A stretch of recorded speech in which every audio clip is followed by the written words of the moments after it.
ತುಲಾರಾಶಿಯ ಯುಗಾದಿಯ 2024 ಫಲಾಫಲಗಳನ್ನು ನೋಡೋಕ್ಕೆ ಹೋದಾಗ ತುಲಾರಾಶಿಯವರಿಗೆ ಈಗಾಗಲೇ ಗುರುಬಲ ತುಂಬ ಚೆನ್ನಾಗಿತ್ತು.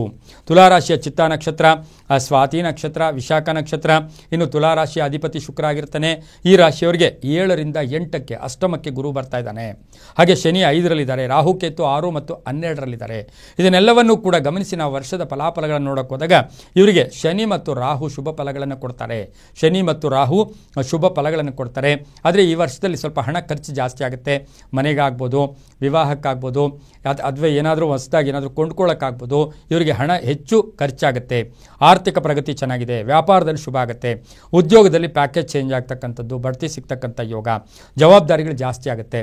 ಸ್ವಲ್ಪ ರಾಜಕೀಯ ಒತ್ತಡಗಳು ಕೂಡ ಕೂಡಿ ಬರ್ತವೆ. ರೈತರಿಗೆ ಸ್ವಲ್ಪ ಗೊಂದಲ ಉಂಟಾಗ್ತಕ್ಕಂಥದ್ದು, ಮಕ್ಕಳ ವಿವಾಹ ಸಮಸ್ಯೆಗಳು ಉಲ್ಬಣ ಆಗ್ತಕ್ಕಂಥ ಸಾಧ್ಯತೆ ಇರುತ್ತೆ. ಈ ರಾಶಿಯವರಿಗೆ ಸ್ವಲ್ಪ ENT ಪ್ರಾಬ್ಲಮ್, ಏರ್ಸ್, ನೋಸ್ ಮತ್ತು ಥ್ರೋಟು, ಸ್ವಲ್ಪ ಗಂಟ್ಲು ನೋವಾಗ್ಬೋದು, ಕಣ್ಣು ನೋವಾಗ್ಬೋದು, ಇಂಥದ್ದು ಬರ್ತಕ್ಕಂಥ ಸಾಧ್ಯತೆ ಇವರಿಗಿರುತ್ತೆ. ಇನ್ನು ವಾಹನ ಯೋಗ ತುಂಬ ಚೆನ್ನಾಗಿದೆ. ಪಾಲುದಾರಿಕೆಯಿಂದ ಶುಭ ಆಗ್ತಕ್ಕಂಥದ್ದು, ಮಧ್ಯಸ್ಥರಿಂದ ಮೋಸ ಆಗ್ತಕ್ಕಂಥದ್ದು. ಯಾರೋ ಮಧ್ಯಸ್ಥರು ಮನೆ ಕೊಡಿಸ್ತೀವಿ, ಸೈಟ್ ಕೊಡಿಸ್ತೀವಿ, ಭೂಮಿ ಕೊಡಿಸ್ತೀವಿ ಅಂತ ಬರ್ತಾರೆ, ಅವರಿಂದ ಮೋಸ ಆಗ್ತಕ್ಕಂಥ ಸಾಧ್ಯತೆ ಇರುತ್ತೆ. ಹಿರಿಯರ ಆರೋಗ್ಯದ ಸಮಸ್ಯೆಗಳು ಸ್ವಲ್ಪ ಹೆಚ್ಚು ಬರ್ತಕ್ಕಂಥದ್ದು. ಮಹಿಳೆಯರಿಗೆ ಪಾಲುದಾರಿಕೆಯಿಂದ ಸಮಸ್ಯೆ.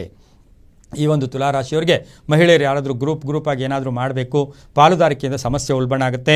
ಸರ್ಕಾರಿ ನೌಕರರಿಗೆ ಶುಭ ಆಗುತ್ತೆ. ರಾಜಕೀಯ ನೇತಾರರಿಗೆ ಸ್ವಲ್ಪ ಆರೋಗ್ಯದಲ್ಲಿ ಏರುಪೇರಾಗ್ತಕ್ಕಂಥದ್ದು, ಸ್ಥಾನ ಪಲ್ಲಟ ಆಗ್ತಕ್ಕಂಥ ಸಾಧ್ಯತೆ ಈ ರಾಶಿಯವರಿಗಿರುತ್ತೆ. ಹಾಗಾಗಿ ಜಾಗೃತಿಯಾಗಿರಿ. ಇನ್ನು ತುಲಾರಾಶಿಯ ನಟರಿರ್ಬೋದು, ಸಾಹಿತಿಗಳಿರ್ಬೋದು, ಇವರಿಗೆ ಸಾಕಷ್ಟು ಗೌರವ, ಕೀರ್ತಿ, ಪ್ರತಿಷ್ಠೆಗಳು ಜಾಸ್ತಿ ಆಗ್ತಕ್ಕಂಥ ಯೋಗ ಕೂಡ ಇರುತ್ತೆ. ಈ ರಾಶಿಯವರು ದೇವಿಯ ಆರಾಧನೆ ಮಾಡಬೇಕು. ಮಹಾಲಕ್ಷ್ಮಿಯ ಆರಾಧನೆ, ದೇವಿಯ ಸ್ತೋತ್ರ, ಶುಕ್ರವಾರ, ಮಂಗಳವಾರ ಸಾಧ್ಯವಾದಷ್ಟು ದೇವಿಯ ದರ್ಶನ ಮಾಡಿಕೊಳ್ಬೇಕು. ಅದರಿಂದ ಓಂ ನಮೋ ಭಗವತೆ ವಾಸುದೇವಾಯ, ಅದರ ಜೊತೆಗೆ ಯಾ ದೇವಿ ಸರ್ವಭೂತೇಷು ಶಕ್ತಿ ರೂಪೇಣ ಸಂಸ್ಥಿತ ನಮಸ್ತಸ್ಯೈ ನಮಸ್ತಸ್ಯೈ ನಮಸ್ತಸ್ಯೈ, ಈ ಮಂತ್ರವನ್ನು, ದೇವಿಯ ಸ್ತೋತ್ರ, ದೇವಿಯ ಆರಾಧನೆ ಮಾಡ್ಕೊಳ್ಳಿ.